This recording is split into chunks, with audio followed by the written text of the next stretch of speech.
In central Illinois, where prairie grass once whispered secrets, stands a monument to a forgotten evil the Catholic Church has tried to erase. Between 1847 and 1862, 17 young priests and seminarians vanished from Sacred Heart Seminary, the Midwest's top Catholic institution. Official church records say they were sent on distant missions or spiritual retreats, but newly uncovered documents beneath the seminary's chapel reveal a chilling tale of abduction, human trafficking, and murder involving high-level church officials. Investigators now believe the men who ran Sacred Heart Seminary for 15 years weren't priests at all, but Irish criminals who murdered the original clergy and assumed their identities. The Vatican sealed these records for 150 years, but tonight we reveal the truth about what happened to those young men who sought a divine calling but found themselves enslaved, or worse. Help me with a like and a subscribe to motivate me to make better videos, and don't forget to comment which country you are from. Before we continue, this channel isn't for everyone, only for those brave enough to uncover dark secrets. If you're ready to hear truths that will make you question everything you thought you knew about religious authority, subscribe and hit the bell. Tell us in the comments where you're from, because this story could have happened anywhere in America during those lawless times. Let's rewind to 1847 and uncover how a house of God became a marketplace for human souls. To fully understand the horror at Sacred Heart, we must first look at the world that created it and the desperate times that made such evil possible. In 1847, Irish immigrants fleeing the devastating potato famine poured into American cities, bringing fierce devotion to their faith and facing intense suspicion from Protestant neighbors who saw Catholicism as a threat. Anti-Catholic sentiment ran so high that entire cities erupted in riots, with Catholic churches burned and priests regularly attacked. In this hostile climate, the Catholic Church needed American-born priests to bridge the gap between the immigrant masses and their new homeland. Sacred Heart Seminary, established in 1845 on 400 acres of Illinois prairie, was designed to train young American men for the priesthood under European clergy. It was an architectural marvel built at a cost of $40,000, more than most towns were worth at the time, funded by wealthy Catholic families in Chicago, Milwaukee, and St. Louis. The seminary's library contained over 3,000 volumes, including rare theological and scientific texts. The building featured modern amenities, including indoor plumbing and gas lighting, rare for rural areas.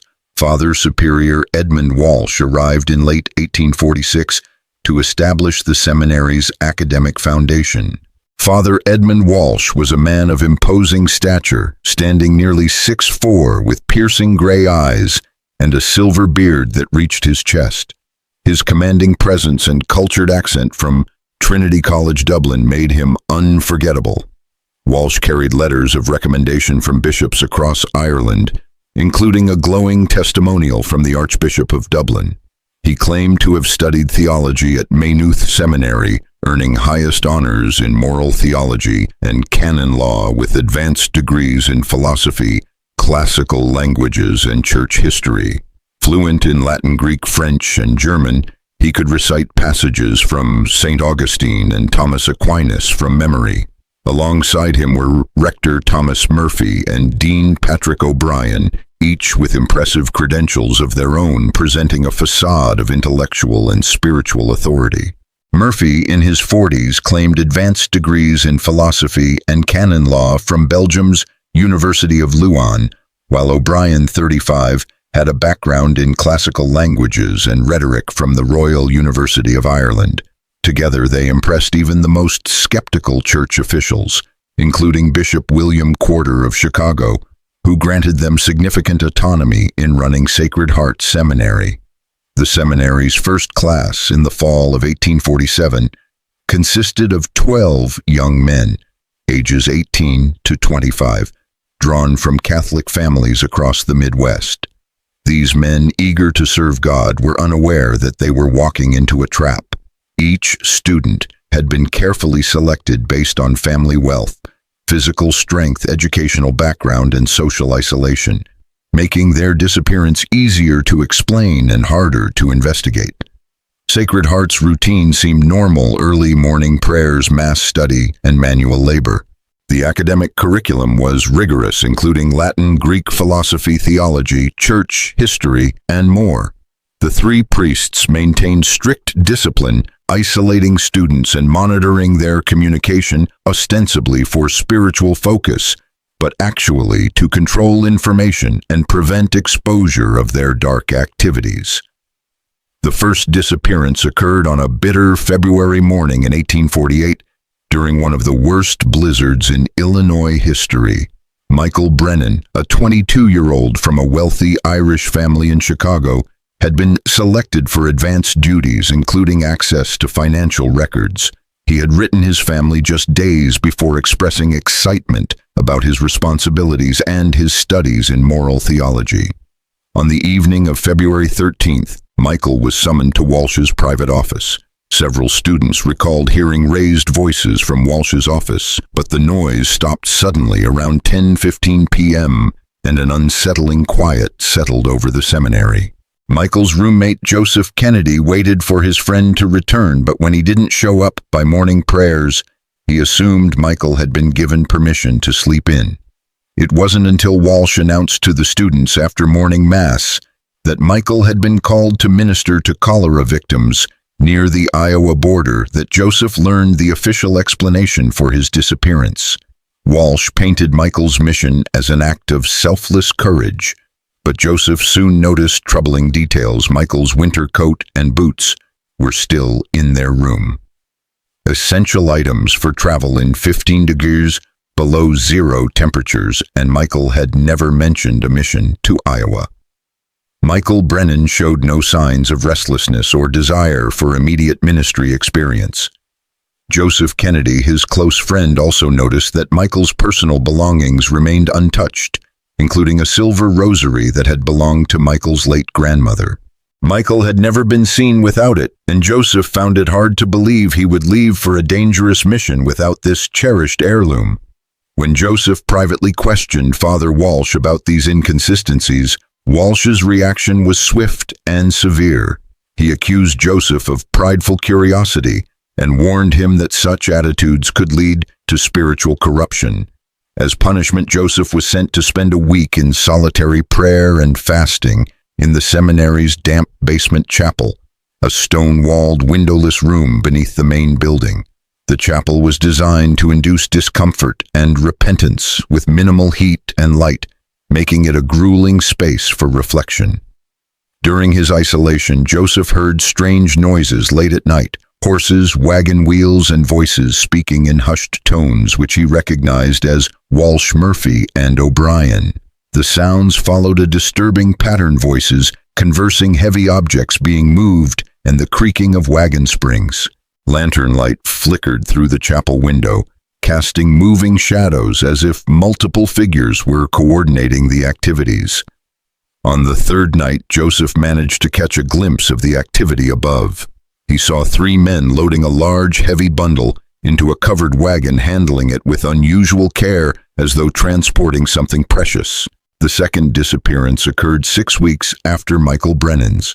Thomas Gallagher, a 20-year-old from a devout German immigrant family, was known for his gentle nature and commitment to his studies. His family had made significant sacrifices to send him to Sacred Heart Seminary, including selling their farm and moving into a cramped apartment to fund his education. On the evening of March 30th, 1848, Thomas was summoned to Father Walsh's office immediately after evening prayers. Dean Patrick O'Brien delivered the summons with a grave expression and whispered instructions about an urgent academic matter. Thomas was confused as he hadn't been aware of any academic problems. Later, several students near the administrative wing reported hearing raised voices coming from Walsh's office around 9:00 p.m. The conversation continued intermittently until nearly 11:00 p.m. The next morning, Thomas was gone. The night of Thomas Gallagher's disappearance was marked by increasingly unsettling events. Students reported hearing raised voices followed by long periods of silence and the sound of furniture being moved or overturned around 10:30 p.m. By 11:00 p.m., they heard a horse-drawn wagon leaving the seminary grounds, moving slowly as if trying to minimize noise. The next morning, Father Walsh announced during Mass that Thomas had experienced a profound spiritual crisis and, unable to overcome his internal struggles, had voluntarily left the seminary to join a contemplative monastery in Wisconsin. Walsh's explanation played on common fears of sexual temptation among seminarians and the idea of redemption through isolation, making it plausible to many students. However, suspicious details quickly emerged. Thomas had left behind his cherished hand-carved rosary, which he had never been seen without, and the $50 his family had sent for incidental expenses remained locked in Walsh's office, safe. More troubling was a letter to his younger sister Maria, which Thomas had left unfinished. The letter, which ended abruptly, described his deep commitment to the priesthood and his excitement about continuing his studies. Thomas had shared his thoughts with his closest friend, Heinrich Weber, just the night before, expressing no doubt or desire to leave the seminary. As the disappearances continued, whispers spread among the students.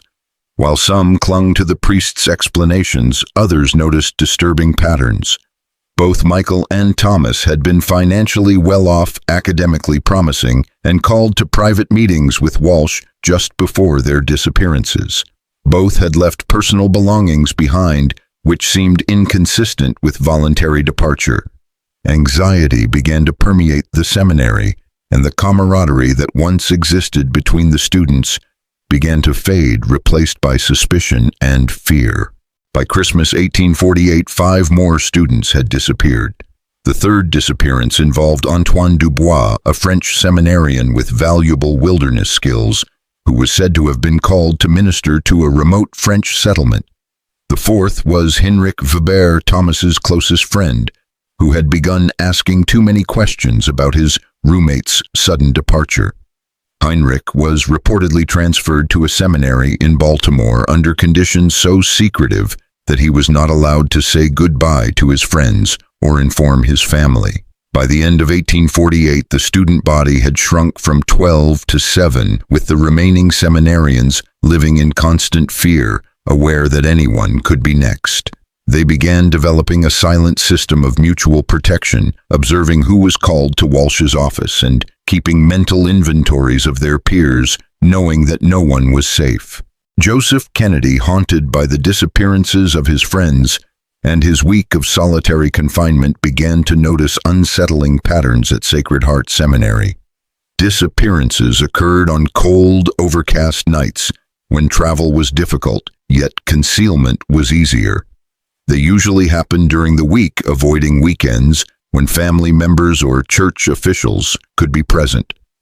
Most troubling of all, each disappearance followed a private meeting with Father Walsh that lasted much longer than normal academic consultations.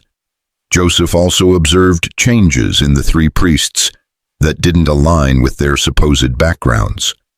Father Walsh, once modestly dressed, now wore silk vestments and frequently checked his expensive Swiss-made pocket watch.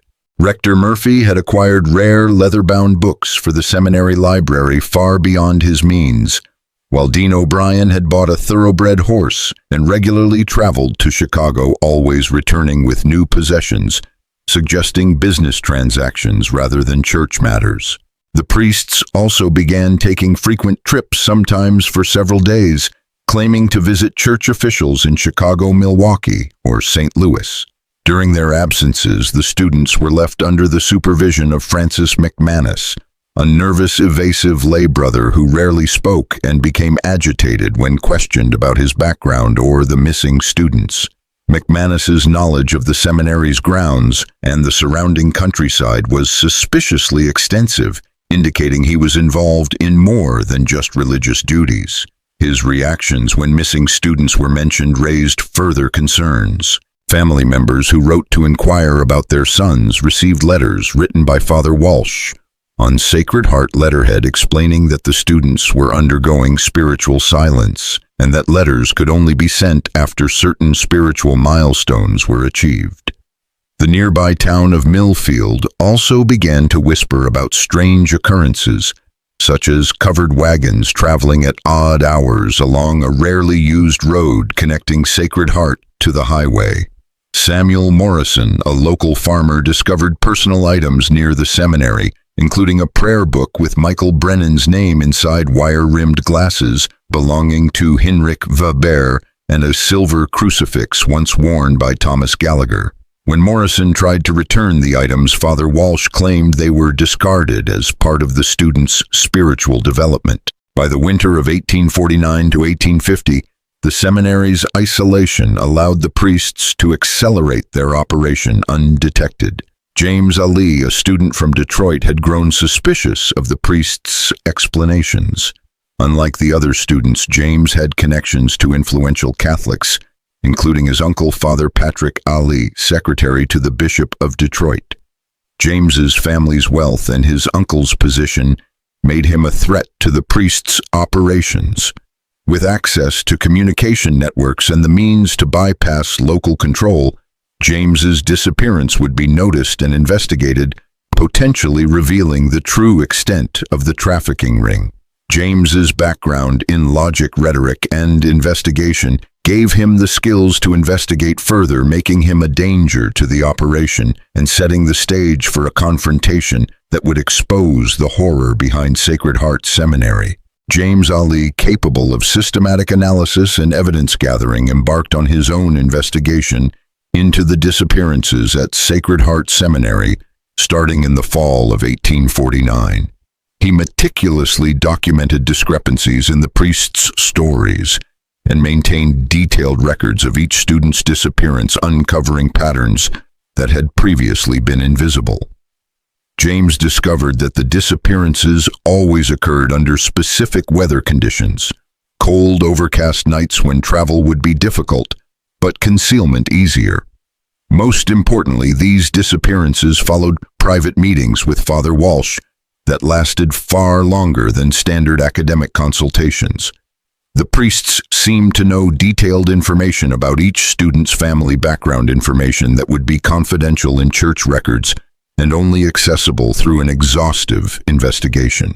They knew which students came from wealthy families, had agricultural land, or had relatives who might assist in times of crisis. The breakthrough in James's investigation came when he noticed significant discrepancies in the seminary's financial records, revealing income far exceeding what would be expected from tuition fees. By comparing the priests' spending patterns with the seminary's budget, James calculated that Sacred Heart was generating thousands of dollars in unexplained revenue each year.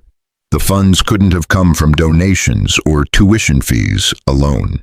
In December 1849, James discovered a hidden cache of letters beneath loose floorboards in the seminary's library, concealed in a compartment that was clearly designed to keep documents hidden from casual inspection. These letters, written in various hands, were postmarked from cities across the Midwest and contained correspondence between Father Walsh and unknown parties involved in commercial transactions. The letters were written in a peculiar code that mixed legitimate business terms with religious language, masking the true nature of the discussions. Using his classical education and knowledge of languages, James spent weeks deciphering the coded messages. The meaning behind the letters was terrifying. Human beings were being evaluated, traded, and sold as commodities. The letters referenced shipments of prime specimens, which were young men evaluated for their physical strength, education, and skills. One letter, dated November 15, 1849, described the sale of two young men, a German boy who was sold to the coal regions for his education and strength, and an Irish lad sent to a lumber company in Wisconsin for his literacy skills. The realization hit James with full force. His missing classmates were victims of human trafficking, sold into slavery to industrial operations across the Midwest, including mining and lumber companies. The letters revealed a highly organized operation with established networks of buyers and systems for transporting victims without detection.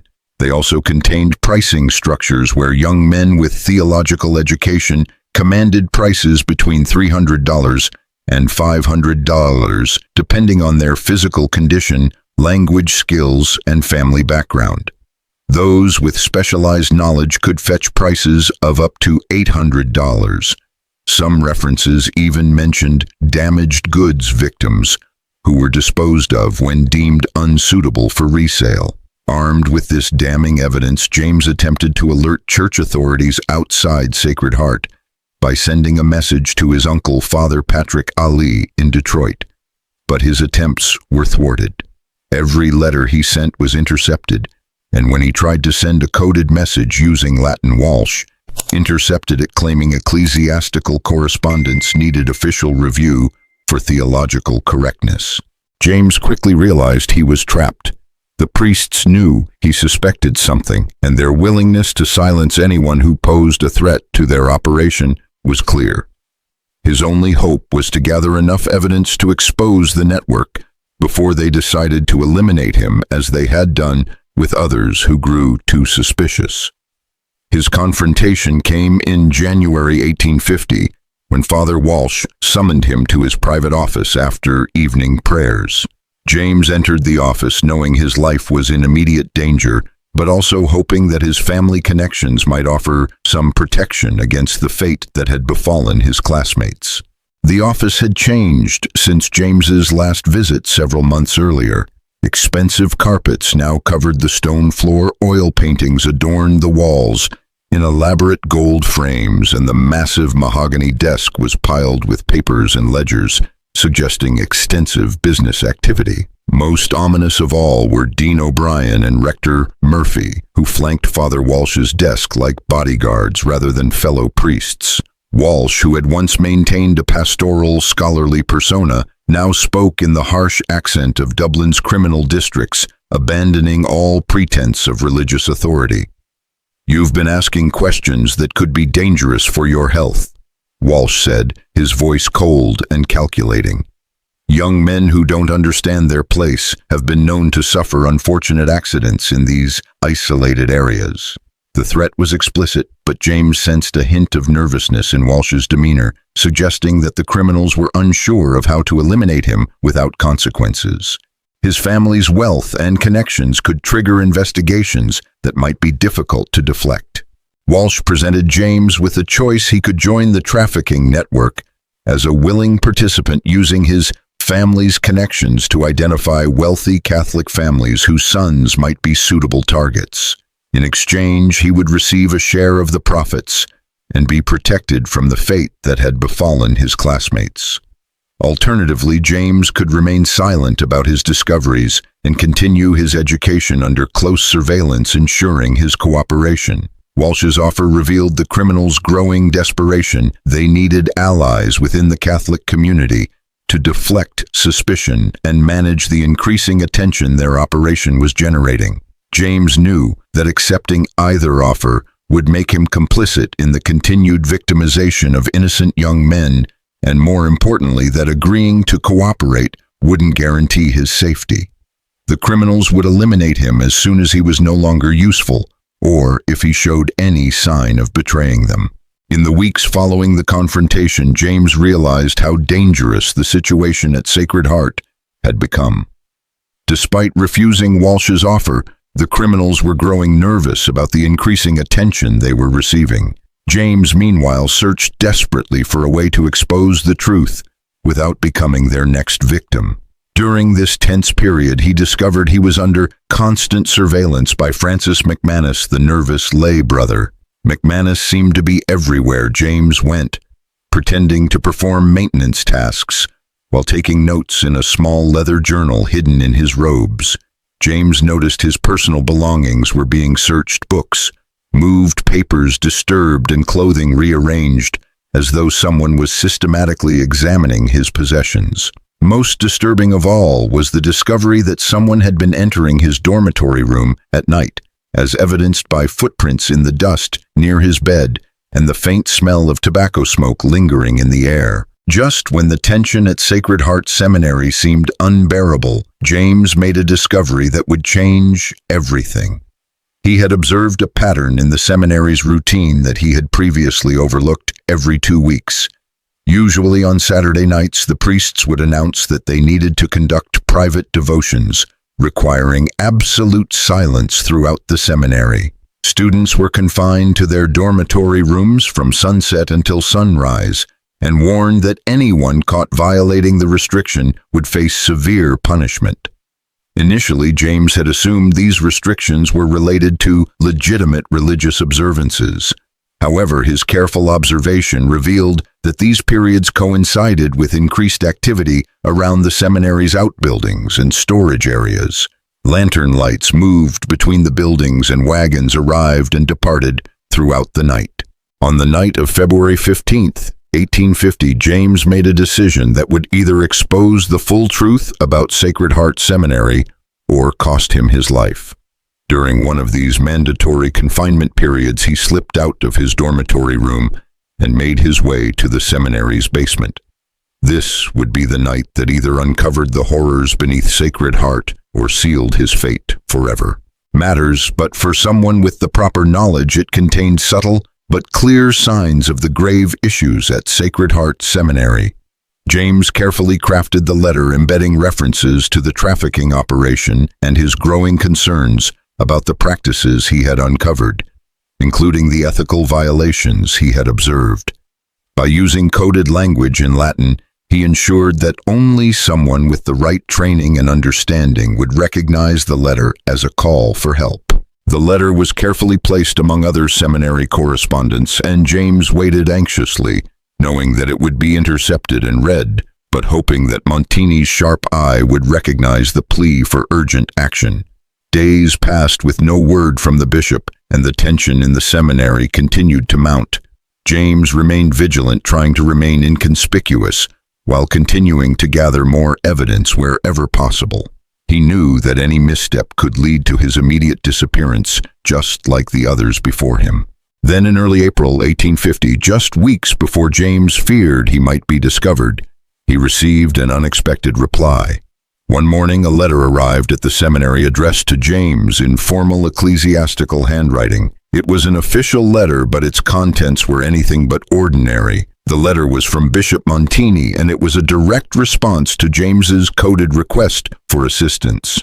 Montini had read the letter carefully and recognized the urgency behind James's plea. The bishop had already been investigating several Catholic institutions in the region, but now Sacred Heart Seminary was firmly on his radar. Montini's reply was discreet. He instructed James to arrange a private meeting at a nearby chapel outside the reach of Walsh and his cohorts. The meeting was to take place within days, and Montini assured James that he would bring the full weight of his authority and resources to bear in the investigation. James, despite the risks, felt a glimmer of hope for the first time in months. He knew that the bishop's arrival would signal the beginning of the end for the operation at Sacred Heart Seminary, but he also understood the dangers that still lay ahead. The 3 priests and their criminal network were ruthless and had already shown their willingness to kill anyone who posed a threat to their operation. With Montini's intervention, however, James had an ally who could expose the vast conspiracy and bring justice to the victims who had been lost within the seminary's walls. On the night before the planned meeting, James took the final steps to ensure that the full scope of the trafficking operation would be revealed. He gathered as much evidence as he could, including copies of the ledger's maps and correspondence that would leave no doubt about the scale of the crimes taking place at Sacred Heart. He knew that once Montini arrived, the investigation would begin in earnest, and the criminal network could finally be dismantled. But for now, he had to remain patient and vigilant, knowing that the final confrontation between truth and deception was fast approaching. As James prepared for the meeting, he reflected on the long, harrowing journey that had brought him to this point, how his suspicions had turned into evidence, how his fear had led to courage, and how he had found an unlikely ally in a bishop from Rome who was determined to uncover the truth. The fate of many young men, including his own classmates, rested on the success of their upcoming confrontation. And as he waited for the day of reckoning to arrive, James could only hope that the wheels of justice would turn fast enough to prevent any more lives from being destroyed by the sinister forces that had taken root at Sacred Heart Seminary. In various industries across the Midwest, including mining, agriculture, and lumber, who had purchased the victims from Sacred Heart Seminary. The records uncovered by the investigation indicated that the criminals had established a well-organized network that spanned multiple states, utilizing both legitimate religious institutions and under-the-radar operations to launder their illegal profits. The true extent of the operation came to light as authorities sifted through the seminary's records. Documents from buyers' payment receipts and shipping manifests revealed that the trafficked young men were sold to wealthy industrialists who sought workers for labor-intensive jobs, often in harsh conditions, under the guise of providing spiritual guidance or education. The buyers were instructed to ensure that the men remained isolated under strict control and unable to communicate with the outside world, a strategy that facilitated the continued exploitation and abuse. As the investigation progressed, the federal marshals, assisted by local law enforcement, unearthed evidence that confirmed the worst suspicions. The trafficking network had been active for more than a decade, with at least 200 victims, many of whom had come from poor immigrant families seeking a better life. The seminary's status as a revered Catholic institution had allowed the criminals to operate with relative impunity for years, preying on vulnerable young men who had placed their trust in the clergy and their faith. In total, the investigation led to the recovery of more than 30 victims, some of whom were still alive but had been deeply scarred by the abuse they had endured. The operation also uncovered the full range of criminal activities orchestrated by McKenna Doherty and Lynch, whose backgrounds in financial fraud, human trafficking, and violent crime had enabled them to create a seamless and profitable network. The aftermath of the investigation brought both relief and sorrow. Sacred Heart Seminary, once a prestigious institution, was permanently closed, its name forever tainted by the horrors that had unfolded within its walls. Bishop Montini's intervention had not only brought the criminals to justice, but had also set a precedent for how the Church would handle future cases of corruption and abuse within its institutions. James Ali, whose bravery and determination had uncovered the truth, was hailed as a hero. Despite the personal toll the investigation had taken on him, he found solace in knowing that his efforts had saved countless others from suffering the same fate. The survivors of the trafficking operation were offered support and rehabilitation, and the families of the victims were finally able to lay their loved ones to rest. The events at Sacred Heart Seminary became a dark chapter in the history of the Church in America, a story that would serve as a cautionary tale of the dangers of unchecked power and corruption within religious institutions. James's actions ensured that the truth would not be buried, and that those who had exploited the innocent would face the consequences of their crimes. While the trauma of those who had been affected would never fully disappear, the legacy of their suffering led to meaningful reforms and a renewed commitment to safeguarding the most vulnerable within religious communities were overseen, and how vulnerable individuals were protected within their walls. Church leaders recognized the need for sweeping reforms, not just in the way institutions were run, but also in how they interacted with their congregants and the broader community. The Sacred Heart scandal served as a wake-up call for the Church, leading to increased scrutiny of clergy backgrounds and the implementation of more rigorous oversight measures across the nation. In the years following the trial, the Church introduced policies to ensure better accountability, including the establishment of independent bodies to investigate complaints and monitor the activities of religious institutions. Seminary admissions processes were revamped with more thorough background checks on both students and faculty to prevent the infiltration of criminal elements. Additionally, there was a greater emphasis on transparency, particularly regarding financial matters, with dioceses required to submit to audits and oversight from church authorities and government regulators. Despite these efforts, the scandal left an indelible mark on the Catholic community, particularly in the Midwest, where the trust in church leadership was severely shaken. Anti-Catholic movements gained traction using the Sacred Heart case as evidence of what they perceived as inherent flaws within the church. In many regions, Catholics faced increased hostility, and their institutions were scrutinized more closely by both local and federal authorities.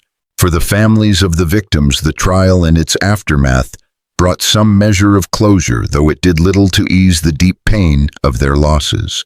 While many of the survivors found new lives, free from the shackles of forced labor, they carried with them the scars of their ordeal, both physical and psychological. The recovery process for these men was long and difficult, with some never fully overcoming the trauma they endured. The families of the missing students Henrik Vivbert, Antoine Dubois, Patrick Kelly, and Sean O'Malley were left with a haunting sense of unresolved grief, never knowing the ultimate fate of their loved ones. James Ali, whose courage and determination had exposed the operation, continued his work for decades as a federal marshal, becoming a leading figure in the fight against human trafficking across the United States. His efforts saved hundreds of lives and led to the conviction of many criminals involved in trafficking operations. His work established crucial precedents for investigating organized crime with techniques that became standard law enforcement practice. Throughout his 30-year career, James led the charge in dismantling trafficking rings, uncovering networks that spanned multiple states, and providing justice to countless victims. In the end, the tragic events at Sacred Heart Seminary were not only a testament to the depths of human greed and cruelty, but also to the resilience of those who fought to expose the truth and prevent further suffering. The investigation into the scandal and the subsequent reforms left a lasting legacy on both the Catholic Church and the United States' approach to human trafficking, inspiring a more vigilant and compassionate stance toward protecting the vulnerable in society. A crucial lesson drawn from the tragic tale of Sacred Heart Seminary. The story of this criminal conspiracy underscores the dangers posed by unchecked power within any institution, no matter how trusted or revered. It illustrates that without vigilance, even the most sacred of places can become breeding grounds for evil, where those with the means to exploit others can operate without fear of discovery. The truth, often buried beneath layers of authority and faith, can remain hidden until someone dares to ask the uncomfortable questions, to challenge the narrative, and to stand up for what is right. James Ali's story is a testament to the power of individual determination and the importance of seeking justice, no matter the personal cost. His decision to investigate despite the dangers he faced ultimately saved lives and exposed one of the most horrifying criminal networks in American history. But this is not just a story about one man's bravery. It is a reminder to all of us that we must remain ever watchful, especially in institutions and systems that hold immense power over others. The Sacred Heart Seminary case should serve as a warning not only to religious institutions, but to any community or organization where power and authority are concentrated. Without oversight, transparency, and accountability, even the most trusted environments can be manipulated for nefarious purposes. This case also shines a light on the need for vigilance in combating human trafficking, both historically and in our present day. The same techniques used by McKenna and his associates to exploit vulnerable individuals continue to be used by traffickers worldwide. As we reflect on this chilling story, it's essential to ask ourselves whether we are truly doing enough to protect those who are most vulnerable in our society. Are we asking the difficult questions? Are we pushing for the transparency and accountability that all institutions should be held to? The Sacred Heart Seminary case reveals that the willingness to turn a blind eye to abuse or to accept explanations without question can allow the worst kinds of crimes to thrive. However, it also shows us the power of courage and persistence in overcoming even the darkest of circumstances. In the end, this story is a reminder that the most terrifying evils often come from those who have the power to control others, whether they wear a collar or a suit. The real monsters aren't always the ones with horns or fangs. They can be the men and women who use their position to manipulate, deceive, and exploit others for personal gain. It is up to each of us to remain vigilant, to challenge authority when necessary, and to ensure that justice is served, even when the truth is difficult to uncover. What do you think about the dark secrets exposed at Sacred Heart Seminary? Do you believe the lessons from this story can prevent such horrors from happening again, or are we doomed to repeat history? Leave your thoughts in the comments and don't forget to subscribe to continue exploring the hidden, disturbing chapters of American history. Thank you everyone for watching the video. Remember to like and subscribe to the channel to watch the next interesting videos.